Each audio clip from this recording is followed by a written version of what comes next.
RSPCA has become rather controversial over the past few years, which seems a bit surprising. How could anyone object to a charity that tries to stop us being cruel to animals? But it's the way they're doing it that's upsetting so many people, launching prosecutions that often cost a great deal of money on what some say are pretty flimsy grounds. A bizarre case has come to light over the weekend. The Crown Prosecution Service barred the RSPCA from prosecuting the owners of a cat which they, the RSPCA, had seized and had put down. Well, I'm joined by the owner of that cat, former owner, I should say, I suppose, Richard Burns, and also by David Bowles, the head of public affairs at the RSPCA. Mr. Burns, complicated story. I haven't got time to go into any detail, but it was Claude, that was his name, and he was a long-haired cat, and he didn't like being groomed, so you had to take him to the vet. You had to anaesthetise him in order to do that, to do the grooming. Morning, John. Yes, that's correct. We used to take Claude once a year to be anaesthetised and groomed. Unfortunately for us, in 2003, the vet refused to do that anymore because it was felt that being anaesthetised so often was not going to be detrimental to his health. Especially if all you were doing was cutting his hair. Yes, yes.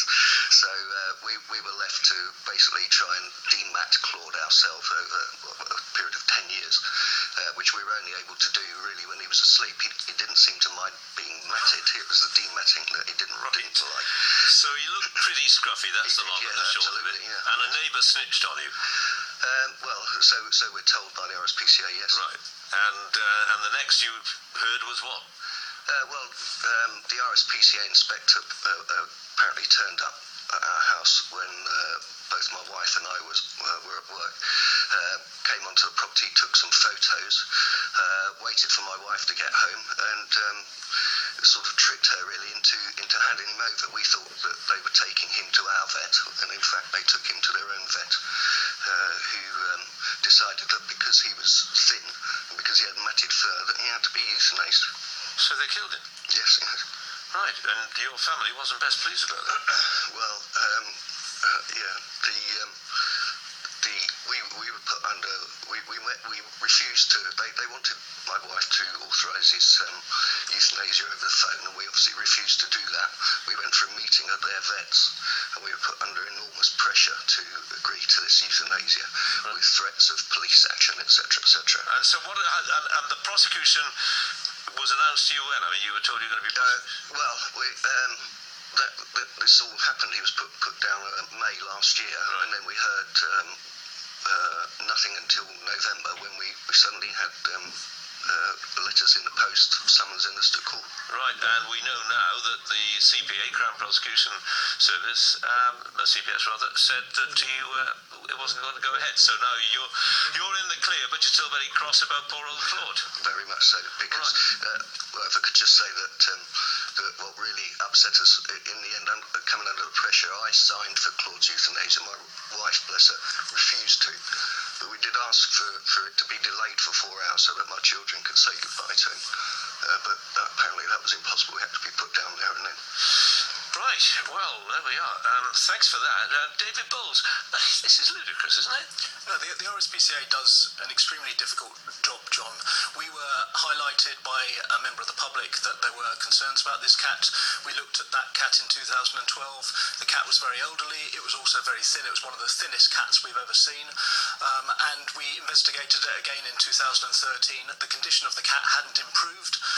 In fact, it had discharge coming out of its nose and ears.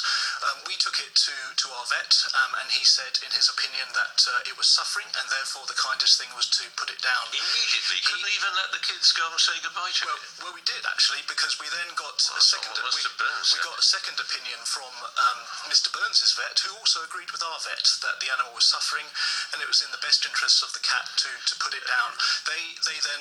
We then agreed with the family not to put it down, and it was kept overnight because the Burnses wanted to say goodbye to it.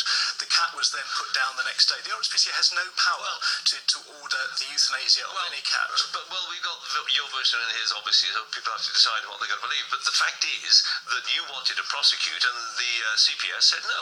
Yes, that's correct, and we will obviously look at the reaction of the CPS to look at why they have said they don't want to do this. I'm very proud of the RSPCA's prosecution record. You really doubled the number of prosecutions in the the past couple of years. No, we haven't. Well, that's what the figures here say. Only the CPS takes more cases to court than the RSPCA.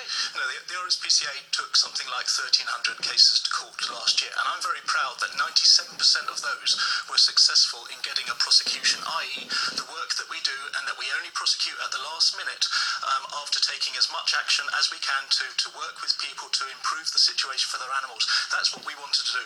In most cases, 98% of the cases that we investigate, which is over 130,000 a year, that is a successful outcome. But it does depend on the cases, doesn't it? I mean, I'm not quite sure what to call it, but a lot of people say your politically motivated actions over fox hunting has cost a vast amount of money. You spent £326,000 prosecuting the Oxfordshire hunt, the Heathrop, and to no effect. I mean, people are saying this is complete. You're out of control. It's not to no effect because we've taken 4 prosecutions on mounted hunts, 3 of which were successful. Now, of course, the RSPCA can always learn things, and you're absolutely right, John. We did spend an awful lot of money on the Heathrop hunt. We have looked at that and we have changed our procedures, and we're actually not spending that sort of amount of money.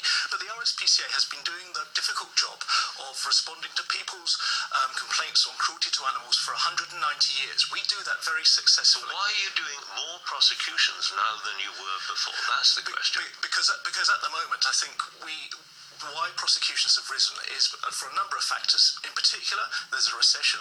People can't afford veterinary care. People can't afford to care for their animals properly.